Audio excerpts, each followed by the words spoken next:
Complete ആയിട്ട് കഴിക്കാതിരുന്ന് നമുക്ക് cravings വരും. ദിവസവും നമ്മൾ ഷുഗർ കഴിച്ചിട്ടിരുന്നത് പെട്ടെന്ന് ഒരു ദിവസം നിർത്തുമ്പോൾ മധുരമുള്ള സാധനങ്ങൾ കൊണ്ട് ആക്രാന്തം വരും, സ്വാഭാവികമാണ്.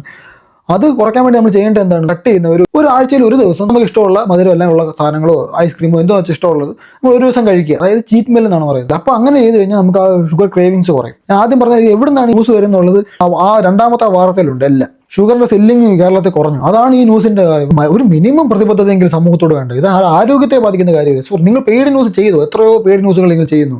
ഇപ്പം ഉദ്ഘാടനമൊക്കെ നടന്നു എന്നും പറഞ്ഞ് വാർത്ത പോലെ സ്ഥാപനം അവിടെ തുറന്നു എന്നൊക്കെ പറയുന്നത് ഒക്കെ പെയ്ഡ് ന്യൂസാണ്, നമുക്ക് എല്ലാവർക്കും അറിയാം. അത് സിനിമയെ പറ്റി സിനിമ 100 കോടി അടിച്ചു എന്നൊക്കെ പറഞ്ഞ് വാർത്ത വരുന്ന എല്ലാം പെയ്ഡ് ന്യൂസാണ് നമുക്കറിയാം. അല്ലെങ്കിൽ ഒരു സിനിമ പറ്റി എന്തെങ്കിലും വിവാദം ഉണ്ടാകുന്ന ആ വിവാദം ഡെയിലി വിവാദത്തെ പറ്റിയുള്ള വാർത്തകൾ കൊടുക്കുകയും ചെയ്യുന്നത് പക്ക നെഗറ്റീവ് പബ്ലിസിറ്റിക്ക് വേണ്ടിയാണ്. സിനിമാക്കാരുടെ കയ്യിൽ നിന്ന് തന്നെ കാശ് മേടിച്ചിട്ട് ചെയ്യുന്നത് എല്ലാവർക്കും അറിയാം. ഇതൊക്കെ നിങ്ങൾ ചെയ്തോ? അതുപോലെയാണ് ഇത് സമൂഹത്തിലെ ആളുകളുടെ ആരോഗ്യത്തെ ബാധിക്കുന്ന കാര്യമില്ല. ഷുഗർ ശരീരത്തിന് വേണ്ട സാധനമാണ്, അതുകൊണ്ട് കുറയ്ക്കുകയോ ചെയ്യാവൂ, ഷുഗർ നിർത്തരുത് എന്നൊക്കെ ആ തട്ടിവിടുന്ന ഇതിനകത്ത് ഒന്ന് ആലോചിച്ച് നോക്കി. ഷുഗർ നമ്മുടെ ശരീരത്തിൽ ശരി നമുക്ക് കുറച്ച് മണ്ടത്തരങ്ങളുണ്ട്. ഇപ്പം ഷുഗർ കട്ട് ചെയ്തിട്ട് ഒരു പ്ലേറ്റ് ചോറ് കഴിക്കുന്ന ടീമുകളുണ്ട്. ഈ ചോറിനകത്തുള്ളത് കാർബോഹൈഡ്രേറ്റ് ആണ്. കാർബോഹൈഡ്രേറ്റ് വയറ്റിൽ ചെന്ന് കഴിഞ്ഞാൽ അത് ഷുഗറായിട്ട് മാറുമെന്നുള്ള അറിയാത്ത ആളുകളാണ്. പോട്ടെ, അത് നമുക്ക് മനസ്സിലാക്കാം, അവർക്ക് അത് അറിയാത്തതുകൊണ്ടാണ്.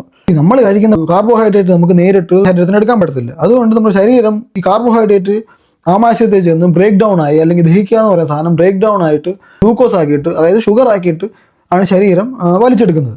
ഷുഗർ നിർത്തിയിട്ട് ചോറ് ഒരു 2 പ്ലേറ്റ് കഴിച്ചാൽ അതുകൊണ്ട് വലിയ ഗുണമൊന്നുമില്ല, അത് ശരിയാണ്.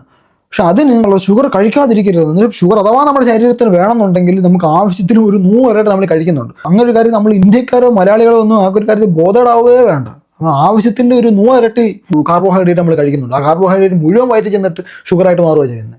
ഒന്നും വേണ്ട, പച്ചച്ചോറ് കുറച്ച് നേരം നമ്മുടെ വായിലിട്ടും ചവച്ചാൽ മതി. അപ്പോൾ നമുക്ക് മനസ്സിലാവും ആ പച്ചച്ചോറ് മാറി ചെറിയൊരു മധുരം വരും. കാരണം നമ്മുടെ വായിൽ നിന്ന് തന്നെ സലൈവറി അമൈലേസ് വെച്ചാൽ അത് ദഹിച്ച് ചെറിയൊരു ഗ്ലൂക്കോസ് അവിടെ ഉണ്ടായി തുടങ്ങിയതിൻ്റെ ആണ് ചെറിയ മധുരം വരുന്നത്. വയറ്റ് ചെന്ന് കഴിഞ്ഞാൽ അത് പക്ക ഗ്ലൂക്കോസ് ആയിട്ട് മാറിയിട്ടാണ് ഇത് അബ്സോർബ് ചെയ്യുന്നത്. ഒട്ടും ശരീരത്തിന് ഷുഗർ ഇല്ലാതെ തന്നെ വേണമെങ്കിൽ ജീവിക്കാൻ പറ്റും. നമുക്കറിയാം ഒരിടയ്ക്ക് പ്രചാരത്തിലുണ്ടായിരുന്നു കീറ്റോ ഡയറ്റ് എന്ന് പറയുന്ന പരിപാടി. കീറ്റോസിസ് വഴി ഫാറ്റ് ഡൈജസ്റ്റ് ചെയ്ത് അതിൽ നിന്ന് എനർജി എടുത്ത് സുഖമായിട്ട് നമുക്ക് ജീവിച്ചു. അപ്പോൾ ആ ഒരു എക്സ്ട്രീം ലെവലിലോട്ടൊന്നും പോകേണ്ട കാര്യമില്ല. അല്ലാതെ തന്നെ നമ്മൾ കഴിക്കുന്നതിനകത്ത് മുഴുവൻ ഗ്ലൂക്കോസ് ആണ്, കാർബോഹൈഡ്രേറ്റ് ആണ്. നമ്മൾ കഴിക്കുന്ന കാർബോഹൈഡ്രേറ്റ് മുഴുവൻ അവിടെ നിന്ന് ഗ്ലൂക്കോസ് ആയിട്ട് മാറുകയാണ്. അതെല്ലാം നമുക്ക് കൺസ്യൂം ചെയ്യാം. ഇഷ്ടംപോലെ ഷുഗർ നമുക്ക് കിട്ടുന്നുണ്ട്. ഇന്ത്യക്കാരുടെ ഡയറ്റിൽ ഏറ്റവും കുറവുള്ള സാധനം പ്രോട്ടീനാണ്. നല്ല ഗുഡ് ഫാറ്റുമാണ് നമ്മുടെ ശരീരത്തിൽ കുറവ്. ഗുഡ് ഫാറ്റും നല്ല പ്രോട്ടീനും ആക്കി ഡയറ്റ് ഒക്കെ ആൾക്കാർ ഒന്ന് ബോധം വെച്ച്, ആളുകളൊക്കെ പ്രായമുള്ളവർ പോലും ഒന്ന് ജിമ്മിൽ പോയി തുടങ്ങി. കുറച്ചൊക്കെ ആൾക്കാർ മനസ്സിലാക്കി അവരുടെ ഡയറ്റിൽ നിന്ന് ഷുഗർ കുറച്ച് പ്രോട്ടീൻ ഇൻടേക്ക് കൂട്ടി ക്വാളിറ്റി മാറ്റി ഇന്ന് വരികയാണ്. അപ്പം അതിനിടയിൽ ഇതുപോലത്തെ ന്യൂസും കൊണ്ട് വരികയാണ്. വല്ലൻ്റെയൊക്കെ അച്ചാരം മേടിച്ചിട്ട് മാർക്ക് നാണമാനമില്ലേ എന്നുള്ളത് ഞാൻ ആലോചിക്കുന്നത്.